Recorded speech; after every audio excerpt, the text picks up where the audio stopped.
interconnect. Having said that one, I will cover the interconnect. What is the primary of the purpose of this interconnect? It connects all the partitions of the chip. All the partitions are everywhere. Anything has to be connected. Interconnection becomes a major thing. What are the types of interconnects is the first thing. Let us look into that one. In that context, the first one happens to be the control path. What does control path mean? Anything, if a processor wants to control a particular component, it has to be a control one. Okay. Then the next interconnect happens to be a data path. What does it mean? A data transfer has to happen, means it is not a control. Basically, now you are not controlling the thing, you are performing an operation.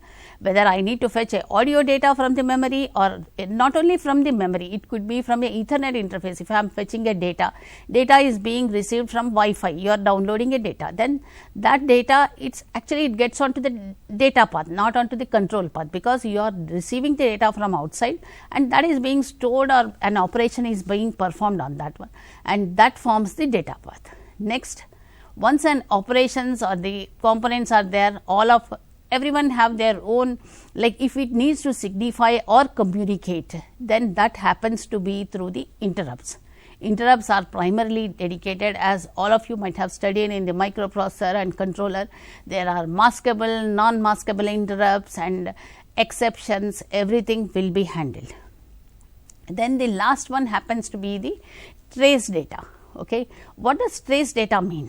Basically, usually when we are trying to debug something, basically when we have written a code, for example, what we do, every time we put a print statement and ensure that okay, did whatever I written the code, at the end of that routine we will say that okay, did it print properly, we put a print statement. But how do I get like what is going on in the processor? With that, what happens is every instruction or every operation which is being done by the processor is actually transferred to a debug path. This is not meant for any functional thing, but during the development cycle and any of the debug or debug thing, we need this trace data, and that is where the trace data also is very important for the interconnects. What are the types of interconnects? Having said that one, because they connect it, we said okay, we have gone through the types: control type, control path, data path, interrupts and trace data. But there are certain standards which are defined on this one. Okay.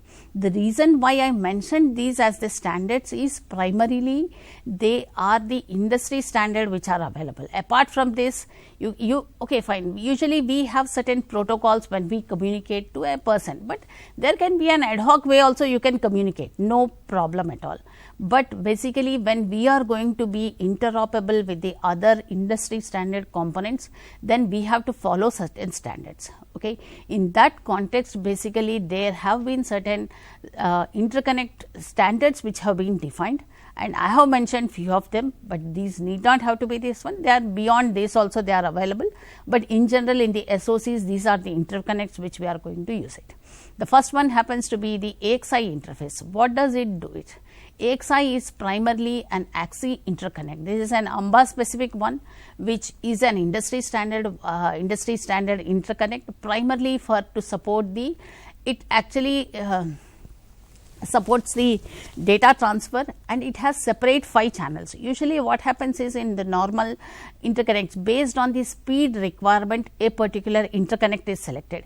If I need to communicate to someone who is with a high speed, right, then I am going to communicate like it's me basically. If your processor needs to communicate at a high speed to a particular device, then it will be doing with an AXI interconnect. That is how the device mapping will be done. Then the next level of the control path communication happens with the AHB interconnect.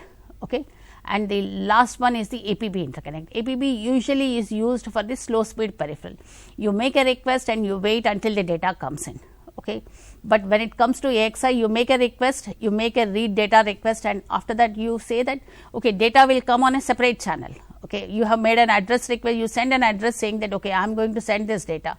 Then there will be a write data channel which will separately operate. Then address and data need not have to wait for each other. Okay. Similarly for read also, read address channel will be separate and read response channel will be separate.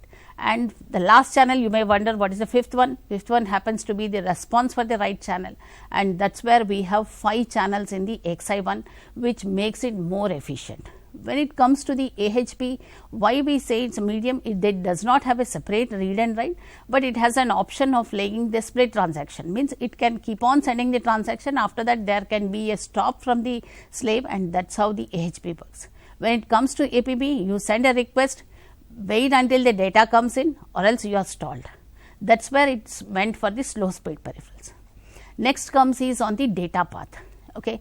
As I mentioned, the data path, it is for the non-coherent one. Non-coherent means coherency comes into picture. What is coherency? Usually what happens is, in the multiprocessor devices, every device has to communicate to the other one. How does the communication happens? Basically, they need to, okay, if I am performing, if a processor 1 is performing a function and a processor 2 is performing a similar task or a part of it, and they share the data, but if processor 1 is changing the data, then it has to communicate to processor 2. How does that happen? Then it is going to communicate, or it is going to read the internal memories of it, and that is where the coherency has to be implemented. In that context, we are going to have a coherent protocols and non-coherent protocols. Coherent AXI, non-coherency, AXI is used for non-coherent data transfers, and ACE is the other protocol, which is an AXI coherent extension, which is a coherent protocol, usually is to maintain the coherency across the processor. It need not have to be a same type of processor. For example, a compute processor and a graphics processor. Graphics processor is performing some operation on a data which is being handled by compute. Then obviously it should ensure that, okay, fine, and whenever there is a change, then the data will be updated in its local cache also. That things will be ensured on the with the coherent protocols. The next one, usually the interrupts. Interrupts usually are standalone interrupts and standalone wires which we get connected from the respective components to the processor to inform that whenever there is an exception or some error scenario or a task is completed, it is going to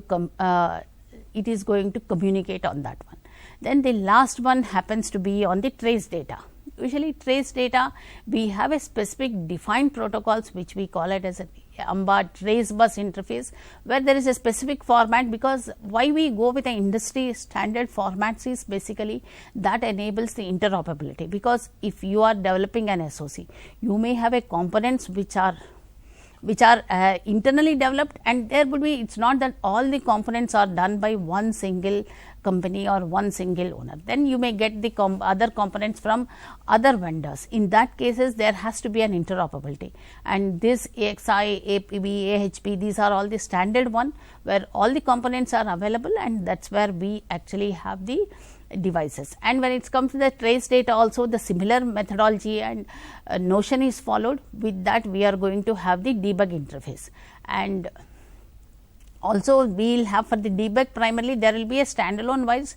Usually that anything, if you drive it in standard wires, it is not the performance efficient, and usually that is not recommended, and that is where we follow a standard protocols to have the interconnects.